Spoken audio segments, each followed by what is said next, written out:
Hello everyone, in this video I'm gonna to show you how Metatrader 4 work with the Tradingview. Alright, let us begin.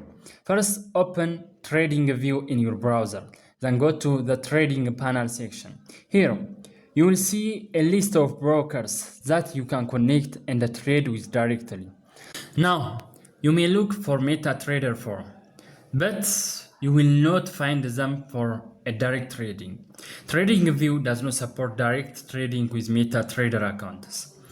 Even if you log in with Metatrader account, you will not be able to place trades from Tradingview. So what can you do? You can click on open account and create a Tradingview account if you don't have one. Then you can choose one of the supported brokers listed in the trading panel. These brokers allow direct trading inside Tradingview. Another option is to use both platforms separately. Use Tradingview for chart analysis and use Metatrader for placing your trade. And that is it. That is the truth about connecting the Metatrader 4 to Tradingview. If this helped you, don't forget to like the video and subscribe for more simple and useful tutorials. Thanks for watching.